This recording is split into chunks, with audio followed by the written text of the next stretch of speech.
நேசிக்கிற அன்பின் பரலோக பிதாவே, அப்பா மட்டுமாய் உண்மை பாட, உண்மை துதிக்க, உண்மை ஆராதிக்க, மற்றவர்களுக்காய் ஊக்கத்தோடு கூட செபிக்க எங்களுக்கு உதவி செய்திருக்கிறதுக்காய் நன்றி சுவாமி. இப்போ கூட உங்களுடைய வார்த்தை வேலைக்காய் வந்திருக்கிறோம். இந்த தேவனாய் கர்த்தர் நீங்கள் இடைப்படுங்க சுவாமி. ஒவ்வொரு வார்த்தையும் உங்களுடைய வல்லமை புறப்படட்டும். ஆண்டவரை பேசுகிறது நான் இல்லை ஆண்டவரை தூய ஆவியானவரை மூலமா நீங்க கிரியை செய்து வழி நடத்துங்க. சுய ஒன்று வெளிப்படாதபடி ஒன்றை கூட்டவும் குறைக்கவும் நான் ஆண்டவரை எல்லாவற்றிலும் நீங்க பலனாயிருங்க நடத்தி ஆசீர்வதித்து வழி நடத்தும். மட்டுமாய் நடத்தினவர் மூன்றாவது வாரத்தில் ஒரு நேர்த்தியாய் பேச உதவி செய்யும். பெரிய காரியங்களை செய்யும். துதிகான மகிமா குரோருக்கே சொல்லுங்க. மரதேச கிறிஸ்து நாமத்தின் நல்ல பிதாவே, ஆமென். அல்லேலூயா, அல்லேலூயா, அல்லேலூயா, அல்லேலூயா, அல்லேலூயா, அல்லேலூயா. ஒரு 2 வாரமா பார்த்தீங்கன்னா சந்தோஷத்தை குறித்து பார்க்குறோம்.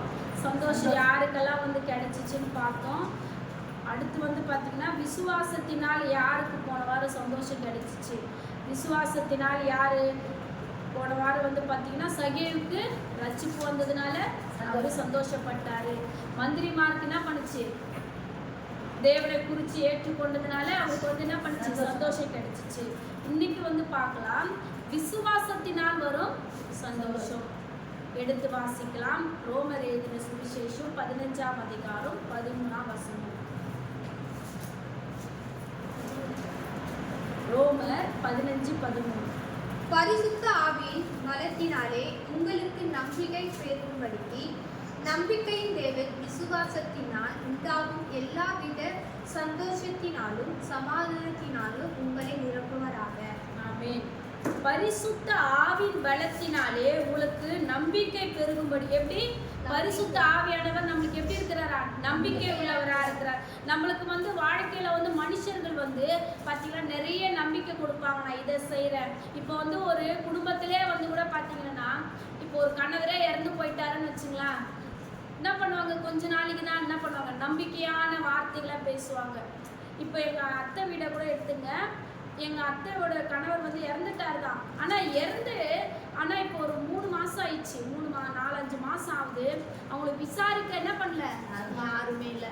அப்போ அவங்க ஒவ்வொரு நாளும் அவங்க சூழ்நிலை எப்படி கடந்து போகிறாங்கன்னா, 2 பிள்ளைங்கன்னா அவங்களுக்கு 2 சின்ன சின்ன பிள்ளைங்கன்னா எங்கன்னா ஹாஸ்பிட்டலுக்கு போனாலும் எப்படி இருக்குது அவங்களுக்கு அவ்வளோ பாரம். தினமும் ஃபோன் பண்ணி என்ன பண்ணுவாங்க? பயங்கரமாக புலம்புவாங்க. பசங்கனால பிரச்சனை, எனக்கு இந்த வாழ்க்கை கிடைச்சதே எனக்கு இவ்வளோ கஷ்டமாக இருக்குது, இவ்வளோ போராட்டமாக இருக்குது. ஆனால் ஜனங்கள் எல்லாம் என்ன பண்ணுவாங்க? அவர் இறந்த நாட்களில் நான் இப்படி இருப்பேன், உனக்கு இதை செய்வேன், அதை செய்வேன், நம்பிக்கையான வார்த்தை என்ன பண்ணுவாங்க? சொல்லுவாங்க. ஆனால் நம்பிக்கை உள்ள தெய்வம் யாருன்னா நம்ம தேவன் மாத்திரம்தான். பரிசுத்த ஆவின் பலத்தினாலே உங்களுக்கு என்ன பண்ணுது? நம்பிக்கை 15:13 பரிசுத்த ஆவின் பலத்தினாலே உங்களுக்கு எப்படி இருக்குமா? நம்பிக்கை பெருகும்படிக்கு நம்பிக்கையின் தேவன் விசுவாசம் உண்டாகும் எல்லாவித சந்தோஷத்திலும் சமாதானத்திலும் உங்களை நிரப்புவாராக. இது பார்த்தீங்கன்னா ரோமாபுரியாவுக்கு எழுதின நிருபமா இருக்கிறது. அப்போஸ்தலராகிய பவுல் என்ன பண்றாரு? ரோமாபுரியாவுக்கு எழுதின நிருபம். அப்போ அந்த நிருபத்துல சொல்றாரு, அவங்க என்ன பண்றாங்க? நம்பிக்கையில இருக்கிறாங்க. எல்லா சந்தோஷத்திலும் எல்லா சமாதானத்திலும் உங்களை என்ன பண்ணணும்? இன்னும் நிரப்பணும். நீங்க என்ன பண்ணிக்கிறீங்க? சமாதானத்துல சந்தோஷத்துல குறைவுள்ளவர்களா இருந்தாலும் சரி. ஆனா இந்த நாளில தேவன் சொல்ற வார்த்தை உங்களுக்கு என்ன பண்ணும்? சந்தோஷமும் சமாதானமும் என்ன பண்ணும்? உங்களுக்கு நிரப்பப்படும். இப்போ அங்கிருந்து கடந்து வரும்போது கூட பார்த்தீங்கன்னா சமாதான குறைவோடு கூட வந்திருக்கலாம். ஆனால் ஒரு சந்தோஷம் இல்லாமல் கூட வந்திருக்கலாம். ஆனால் இந்த நாளில் தேவன் சொல்றார், நம்மளுக்கு எப்படி கொடுக்க போறாரா? சந்தோஷமும் சமாதானமும் என்ன பண்ண போறாரு? கொடுக்கிற தேவனா இருக்கிறார். அடுத்து எடுத்து வாசிக்கலாம். கலாத்தியர் 5:2 5:22 ஆவின் கனியோ அன்பு, சந்தோஷம், சமாதானம், நீடிய பொறுமை, தயவு, நற்குணம், விசுவாசம். ஆமென். இதெல்லாம் எல்லா மனுஷருக்குள்ள இருக்கும்னா யாருக்குமே அந்த அளவுக்குலாம் இருக்காது. அதை கடைப்பிடிக்கணும்னால என்ன பண்ணணும்? நியாய பிரமாணத்தை கடைப்பிடிக்கணும்னா அது எப்படிப்பட்ட காரியம்? கடினமான காரியம். பரலோகத்திற்குரிய வழிகளை ஆயத்தப்படுத்துவது நம்மளுக்கு எப்படி இருக்குது? கடினமான பாதையா இருக்குது. ஆனாலும்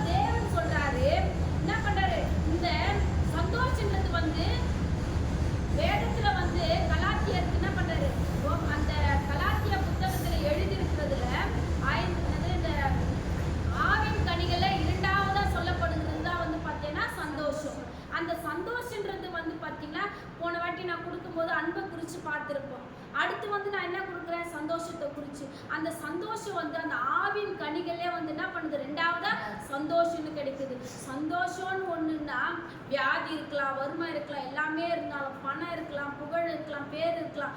சந்தோஷம் கிடைக்கணும்னா வந்து பாத்தீங்கன்னா அது சீக்கிரமா கிடைக்கணும்னா கிடைக்காது. கர்த்தருக்குள்ள இருக்கும் பொழுதுதான் எல்லா குறைவுகளை நிறைவாக்குகிற தேவன் நம்மளுக்கு எப்படி இருக்கிறாரு, சமாதானத்தின் தேவனா இருந்து நம்மளுக்கு எப்படி இருக்கிற சந்தோஷத்தை கொடுத்து நடத்துகிறார். 1 பேதுரு 1:8 வாசிக்கலாம். 1 பேதுரு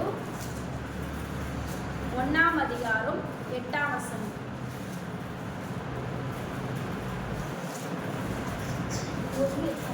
ஆமா, 1 பேதுரு 1ஆம் அதிகாரம் 8ஆம் வசனம். அவரை நீங்கள் அதனை காணாமல் இருந்தும் அவரிடத்தில் அன்பு கூறுகிறீர்கள். இப்போது அவர் தரிசியாமல் இருந்தும் அவரிடத்தில் விசுவாசம் வைத்து சொல்லி முடியாததும் மகிமையால் எழுந்ததுமாய் இருக்கிற சந்தோஷம் உள்ளவர்களாய் களி கூர்ந்து. ஆமென். இப்போ வந்து பாத்தீங்கன்னா 4வது வசனம் பார்க்கலாம். 4வது அவர் இயேசு கிறிஸ்து மரித்தோரிலிருந்து எழுந்ததினாலே அழியாததும் மாசற்றதும் வாராததுமாகிய சுதந்திரத்துக்கு ஏதுவாக ஜீவனுள்ள நம்பிக்கை உண்டாகும்படி தமது மிகுந்த இரக்கத்தின்படியே நம்மை மறுபடியும் ஜெயிப்பித்தார். ஆமென். இது வந்து பாத்தீங்கன்னா அன்றைய நம்ம என்ன பண்றோம், ஏசப்பா இருக்கிறாருன்னு என்ன பண்ணல, நம்ம யாரும் பார்த்தது இல்ல. ஆனா பார்த்தவங்க நிறைய பேர் ஜபத்துல இருக்கிறவங்க என்ன பண்றாங்க, நான் பார்த்தேன் அப்படின்னு சொல்றாங்க. ஆனா வந்து பார்த்தா நம்ம வந்து விசுவாசிக்கிறோம். சில பேரெல்லாம் வந்து பாத்தீங்கன்னா தெய்வங்களை என்ன பண்றாங்க, இதுதான் எனக்கு தெய்வம், ஒரு கல்லை வைக்கிறாங்க, ஒரு மண்ணை வைக்கிறாங்க, எல்லாமே வச்சு எனக்கு தெய்வம்னு சொல்லிட்டு ஒரு என்ன பண்றாங்க, ஒரு நம்பிக்கையானதை வச்சிருக்கிறாங்க. ஆனா நம்மளுக்கு எல்லாமே என்ன இருக்குது, இயேசுன்னு ஒரு பேர் இருக்கு, அவர் இந்த பூமியில ஆட்சி செஞ்சான்னு இருக்கு. ஆனா வந்து பாத்தீங்கன்னா அதோட இது நம்மளுக்கு என்ன இல்லை, எதுவுமே தெரியாது. ஆனா அவர் மேல நம்மளோட காணாமல் இருந்து என்ன பண்றோம், நம்பிக்கை உள்ளது. 8வது வசனம் அதுதான் சொல்லுது, அவரை நீங்கள் காணாமல் இருந்தும் அவரிடத்தில் எப்படி இருக்கிறோம், அன்பா இருக்கிறீர்கள். என்ன பண்றோம், எப்பொழுதும் அவரை தரிசியாமல் இருந்தோம் அவரிடத்தில் எப்படி இருக்கிறோம், விசுவாசமா இருக்கிறோம். நிறைய பிள்ளைகள் எத்தனையோ சோதனைகளை எப்படி இருக்கிறாங்க, விசுவாசத்தினால ஜெயிச்சிருக்கிறாங்க. நிறைய அண்ணாளுக்கு இல்லாத சோதனை இல்லை, அந்த சோதனையை கூட என்ன பண்ணாங்க, ஜெயிச்சாங்க. எலியா, தானியேல், நம்ம நிறைய தீர்க்கதரிசிகளை பார்க்கிறோம். அவங்களுக்கெல்லாம் என்ன பண்ணல, விசுவாசம் இல்லாம என்ன பண்ண ஒரு காரியமும் கூடாதது என்று வேதம் சொல்லுது. அப்ப கூட பாத்தீங்கன்னா அந்த 5வது வசனத்தை வாசிக்கலாம். கடைசி காலத்திலே வெளிப்பட ஆயத்தமாக்கப்பட்டிருக்கிற ரட்சிப்புக்கு ஏதுவாக விசுவாசத்தை கொண்டு தேவனுடைய பலத்தினாலே காக்கப்பட்டிருக்கிற உங்களுக்கு அந்த சுதந்திரம் பரலோகத்தில் வைக்கப்பட்டு இருக்கிறது. 6 வாசிக்கலாம்.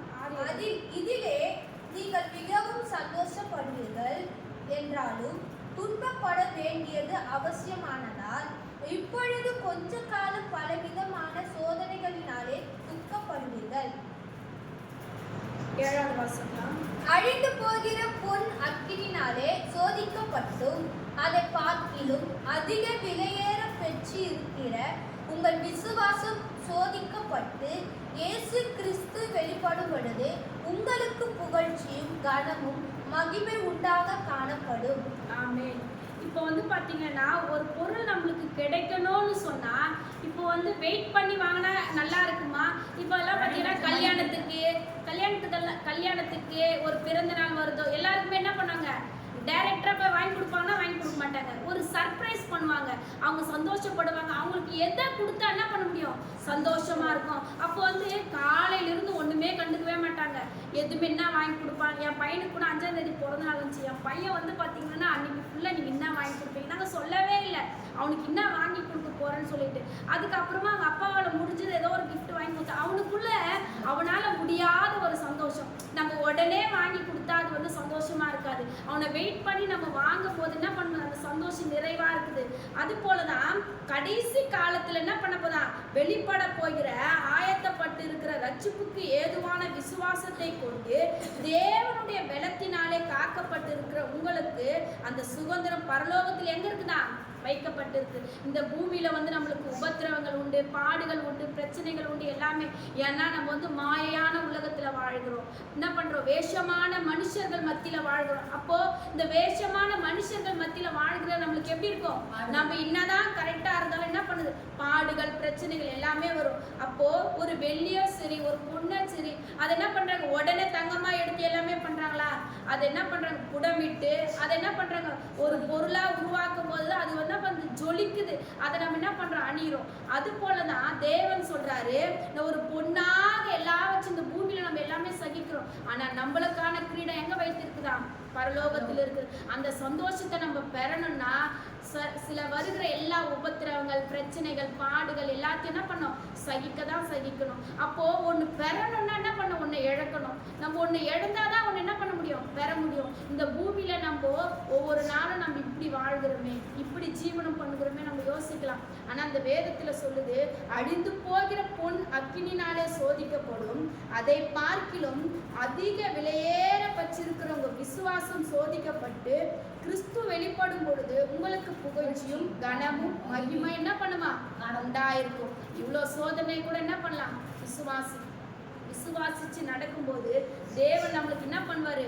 அவரை காணாம இருந்தோம், அவரை தேடாம இருந்தோம், அவரோடு கூட என்ன பண்றோம்? அன்பு செலுத்துறோம், எல்லாமே செலுத்துறோம். அப்போ வந்து நம்மளுக்கு நிறைவாய் கொடுக்கிற தேவன் என்ன பண்றாரு? நம்மளோட கூட இருக்கிறார். அது மாத்திரம் இல்ல, அப்போஸ்தலர் 5:14 வாசிக்கலாம்.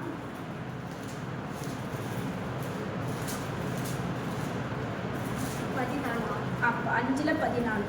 திரளான புருஷர்களும் ஸ்திரீகளும் விசுவாசம் உள்ளவர்களாகி கர்த்தரிடமாக அதிகமதியாக சேர்க்கப்பட்டார்கள். ஆமென். என்ன பண்றாங்க? புருஷர்களும் ஸ்திரீகளும் விசுவாசத்துல அதனால தான் என்ன பண்றாங்க? நிறைய பிள்ளைகள் ரட்சிக்கப்படுறாங்க. விசுவாசம் இல்லாம யாருன்னா ரட்சிக்கப்படுவாங்களா?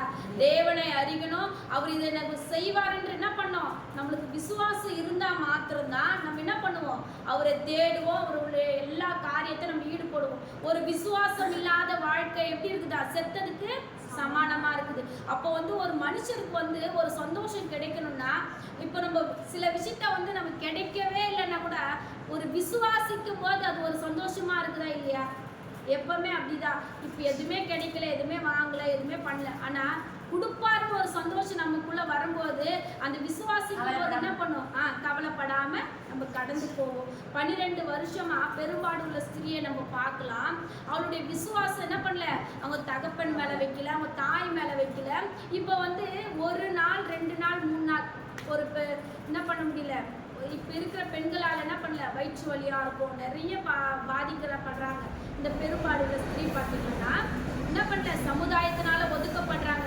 அப்பெல்லாம் அந்த நாட்களில் வந்து பார்த்தீங்கன்னா இந்த பெரும்பாடு என்னது? இந்த பெரும்பாடுன்றது வந்து பார்த்தீங்கன்னா எல்லாருமே ஒதுக்கி வைக்கிறவங்கள தான் இருப்பாங்களே, வீட்டில் சேர்க்க மாட்டாங்க.